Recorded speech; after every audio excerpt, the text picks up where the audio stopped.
السلام عليكم ورحمة الله وبركاته. ازيكم يا حبايبي؟ عاملين ايه؟ يا رب تكونوا بخير. اللهم صل وسلم وبارك على سيدنا محمد وعلى آله وصحبه وسلم. كل سنة وانتم طيبين وبخير. عيد الأضحى داخل على الأبواب، فقلت النهاردة هعمل معاكم الرقاق الطري. عملت معاكم قبل كده الرقاق الناشف وكان طريقة سهلة جدا، كنت عاملاه على عين البوتاجاز من فوق مش في الفرن. فالنهاردة انا هعمل معاكم الرقاق الطري في الفرن. تمام. المقادير بتاعت النهارده انا جايبه الدقيق متعدد الاغراض. كان عندي بصراحه دقيق اكياس. فعملته تقدري تجيبي الدقيق سايب عادي خالص. تمام كده.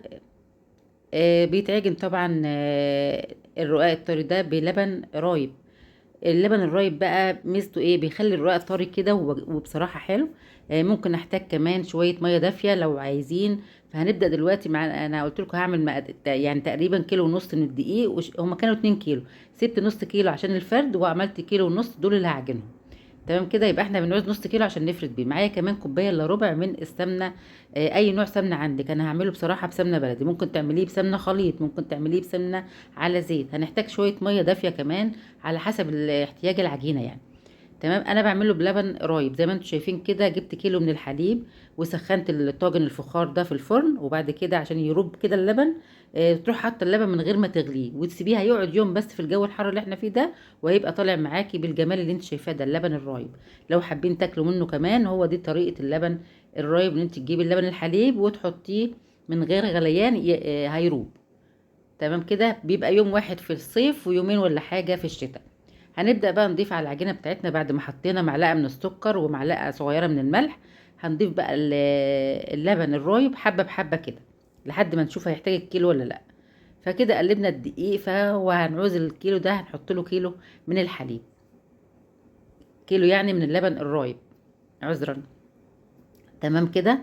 هنفضل بقى نقلب فيه. اهم حاجة يا جماعة في اي عجين زي ما قلت لكم تخدمي العجينة كويس جدا، هتديكي نتيجة حلوة. هنبدأ بقى نضيف السمنة. انا طبعا هعجن بايديا دلوقتي. لازم تلمسي العجينة بايديك عشان تعرفي هي عايزة ايه. تمام. لو عندك عجان برضو هتبقي واخدة بالك من العجينة. هنبدأ بقى نضيف السمنة كده. بسم الله ما شاء الله. المية الدافية برضو حد هيقول لي الدنيا حر وهنعجن بمية دافية ليه او هنضيف مية دافية؟ المية الدافية بتدي ملمس جميل جدا للعجينة على فكرة يا جماعة. تحفة يعني، دافية يعني بسيط خالص. هنبدأ بقى نعجن فيه كده. تتوهي كل المكونات مع بعض. شايفين اصلا العجينه بدات تلم معايا وما شاء الله عليها.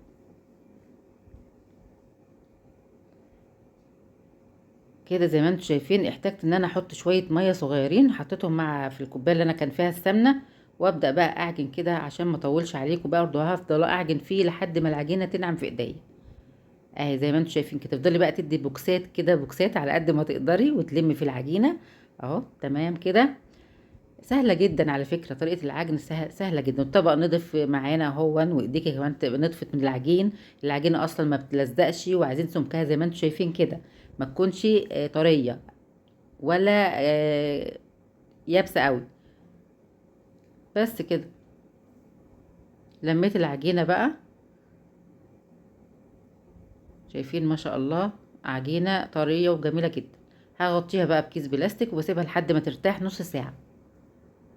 كده انا سبت العجينه تريح حوالي نص ساعه. كل ما تسيبيها تريح هتبقى سهله جدا معاكي في الفرد وجميله جدا. معايا بقى صينيه رشيت عليها شويه من الدقيق وكده. هبدا بقى اقطع. هعوز ايدي دقيق، انا هقطع بدقيق. هعوز ايدي دقيق واقطع بقى التقطيعه دي على حسب ما انت عايزه. تقدري تقطعي تقطيعه كبيره، تقطيعه صغيره، تقطيعه وسط، على حسب الصينيه اللي انت هتعملي فيها الرقاق. تمام كده. بس كده. دي الخطوة اللي احنا بعد كده ان احنا سيبنا العجينة تريح، وبعد كده بدأنا نقطعها زي ما انتم شايفين. تمام. اهم حاجه تقطعيها مدوره كده وتكون على يعني قد بعض في التقطيع عشان ما تبقاش واحده كبيره وواحده صغيره. ريحته عايزه اقول لكم يا جماعه ريحته جميله جدا عشان معمول بقى باللبن الرايب والسمنه. فما شاء الله يعني تحفه ما شاء الله. قطعت كل الكميه زي ما انتم شايفين. الكيلو ونص عمل معايا كميه كتير جدا، ولو عايزه تصغري عن كده كمان صغري. كميه كبيره جدا من الرقاق. انا عندي بقى الكيس اللي انا هغطي بيه بدهن وشه ميه كده، وهحط بقى الناحيه اللي انا دهنتها ميه دي على وش الرقاق. ليه بقى؟ عشان ما يعملش قشره. يتنيه معايا لحد اخر واحده بفردها، يتنيه معايا ما يعملش القشره اللي بتبقى فوق دي، بتبقى رزله جدا. يعني حاجه زي التقشيفه كده لقطعه الرقاق او العيش يعني. بغطيه بكده تمام، وغطيته برضو بفوطه، وقطعت كل الكميه وارجع لكم تاني. كده سيبنا الرقاق يريح حوالي برضو من ربع ساعة لنص ساعة. كل ما تسيبيه زي ما قلنا يبقى احسن. هتعرفي ازاي ان هو ريح كده وخلاص؟ بتضغطي عليها كده، طالما ما رجعتش معاكي تاني لفوق يبقى ايه، تبقى كده الرقاق بتاعنا ريح وبقى كويس، هيبقى سهل في الفرد. هجيب بقى شوية دقيق، حاجة بسيطة كده، وابدأ بقى ابططها كده الاول بايديا. معايا النشابتين دول، في نشاب يعني نشابات مختلفة. دي بصراحة بعرف اعمل بيها كويس، ودي برضو جميلة جدا. في برضو نشابات بتبقى زي العصاية كده، الموجودة عندك وبتعرفي تشتغلي بيه اشتغلي بيه. هبدأ بقى افرد كده، احط دقيق من تحت ودقيق من فوق، بس نحاول ما نكترش الدقيق زي ما انتم شايفين كده. على فكرة سهل جدا في الفرد، طالما انت سبتيه يريح كويس هيبقى سهل معاكي جدا في الفرد. تمام كده. تحاولي بقى تعمليها مدورة. في ناس بتحب تعملها مستطيلة، براحتك يعني خالص. لكن انا بصراحة بحب اعمل الرقاق مدور. تمام كده. يعني سهل برضو ان انت تعمليه مستطيل برضو. تمام. تفضلي بقى كده لحد ما يعني تفردي فيها كده لحد ما تخليها ايه، ما تخليها سميكه قوي، خليها يعني وسط كده، ولا رقيقه قوي ولا سميكه قوي. تمام كده. ما شاء الله، وكل سنه وانتم طيبين وبخير.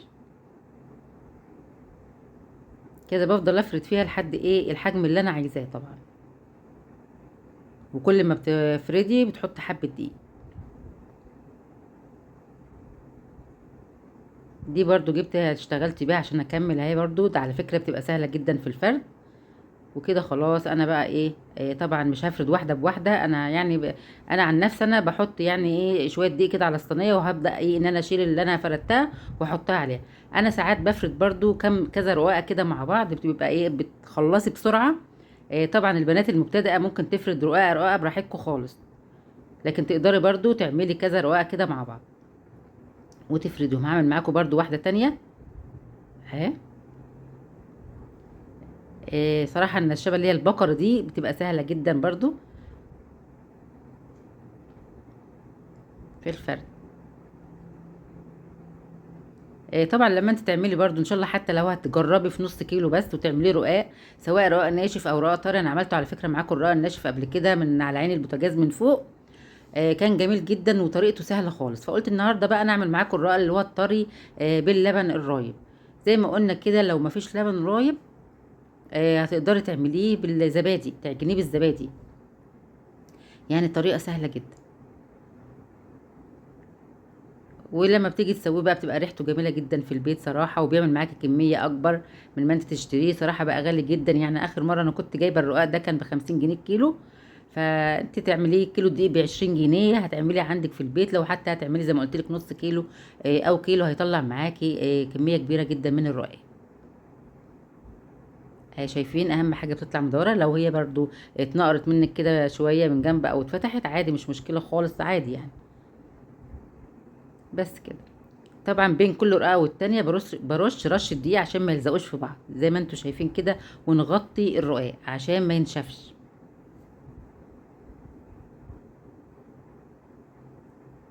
طبعا انا هسوي الرقاق ده طبعا معاكم في الفرن، غطيته كده وهرجع لكم تاني. حبيت اوريكم برضو ازاي تعملي 3 رقات فوق بعض، ان انت تفرديهم مع بعض. هتاخدي واحده واحده كده برضو تحتها دقيق برضو، وتبططيها شويه، تفرديها شويه زي ما انتم شايفين كده. اهم حاجه تحط دقيق بين كل واحده والتانية علشان ما يلزقوش في بعض. تمام. هتفرديهم كده فوق بعض. تقدري تعملي 2، تقدري تعملي 3 لحد 5 رقات. لو تقدري تعمليهم تفرديهم، هتفرديهم ما شاء الله بطريقه سهله جدا جدا. زي ما انا هخليكي استاذه في فرد الرقاق. هتعرفي يعني، مش هتشتري رقاق تاني من بره خالص. هتبداي تفرديه كده، بس تتبعي الخطوات واحده واحده كده، وهيطلع معاكي احلى رقاق. وهتبقي استاذه في فرد الرقاق وكمان تسويته. هتبداي برضو تضغطي كده عليهم لحد برضو ما تدوريهم كده وتخليهم حلوين اهو زي ما انتم شايفين. والدقيق برضو حاولي ما تكتريش الدقيق قوي. طبعا بعد كل فرده كده هتشيليهم برضو تاني، وتروح حاطه برضو بين كل واحده وواحده شويه من الدقيق زي ما انت شايفه كده، وتفرديها وتحطهم، ترجعي تحطهم تاني. وتفضلي تفردي فيهم عذرا، تفضلي تفردي فيهم لحد ما تخليهم على حسب الحجم اللي انت عايزاه برضه. واهم حاجه تسلكيهم كده بالراحه اهو نفضل صراحة البقرة دي جميلة جدا يا جماعة في الفرد، تقدري تشتريها من محلات الأدوات المنزلية، موجودة في كل المحلات بتاعة الأدوات المنزلية والأسواق، يعني لو في الأسواق برضو هتلاقي موجود فيها برضو. فردناهم برضو، كل ما تكبري فيهم شوية تفرديهم وتحطي بينهم تفكيهم عن بعض وتحطي برضو الدقيق بينهم زي ما انتوا شايفين كده. تحاولي تعدليهم طبعا عشان الرقاق ما تطلعش متنية. تمام كده تمام. صلوا على الحبيب المصطفى. اللهم صل وسلم وبارك على سيدنا ونبينا وحبيبنا وشفيعنا محمد وعلى آل بيته الطيبين الطاهرين أجمعين. شايفين منظر الرقاق؟ ما شاء الله حاجة جميلة جدا. شوفوا بقى لما أنا أشيل كل واحدة، شايفين؟ يعني هتبقي أستاذة، هتبقي أستاذة في فرد الرقاق. ما شاء الله سهلة جدا جدا جدا. يلا قومي تشجعي كده وجربي كده. خلاص آخر الرقاق فردته، كنت بفرد 3 ب3 وكمان ساعات كنت بعمل 5 ب5. شايفين ما شاء الله؟ ما شاء الله جميل جدا جدا، واخدش معايا وقت خالص. بس اتبعي كل الخطوات اللي انا بقولك عليها هتبقي استاذه في فرد الرقاق. دول كانوا 2 كده اهو، ولا 3 تقريبا، 3 تحت اهي. بصوا يعني هتلاقيها تعمليها كده اهو بالراحه خالص كده اهو، هتلاقيها فردت معاكي خالص وطلعت مفيش اي حاجه اهو. شايفين؟ بصوا الجمال. بس كده، وتحطوهم بقى كل واحده بينها دقيق ولحد ما تخلصي كل الكميه. هروح بقى دلوقتي ايد الفرن على درجه حراره هاديه شويه، عشان طبعا الرقاق بيعوز درجه حراره هاديه مش عاليه. تمام، واسويه قدامكم وهوريه لكم بقى. يلا بينا. كده زي ما انتم شايفين، انا هخبزه في فرن زي ما قلت لكم كده، في الفرن بتاع الغاز مش في البوتاجاز يعني. تمام، تقدري تعمليه زي ما قلت لك كده على البوتاجاز من فوق، تقلبي صينيه وتحطيه وتقلبي كده. اول ما تلاقيه بيفز كده شويه تروح قلباه. بس بصراحه خبيزه في الفرن احلى من ما انت تعمليه على عين البوتاجاز. شايفين ما شاء الله اهو؟ بتهدي النار خالص لو عندك فرن زي ده. تخلي الشعل يعني متوسطه، وتحت برده بتكون النار هاديه خالص، لان هو ما بيحتاجش يعني في ثواني كده، في 5 دقايق تلاقيه استوى بسرعه، او اقل من 3 دقايق كمان. بس كده هخلصه بقى كله واوريه لكم. بكده زي ما انتم شايفين خلصنا كميه الرقاق في الفرن، يعني طالع ما شاء الله جميل جدا جدا. لو انت عايزاه بقى ناشف ممكن تفرشيه وتخليه ينشف، لكن انا هحطه على بعضه هيبقى طري، تقدري تعينيه في الفريزر تستخدميه وقت ما انت عايزه. اتمنى يكون طريقه الرقاق عجبتكم، واشوفكم باذن الله في فيديو جديد. كل سنه وانتم طيبين، عيد اضحى سعيد مبارك علينا وعليكم يا رب وعلى الامه الاسلاميه. مع السلامه.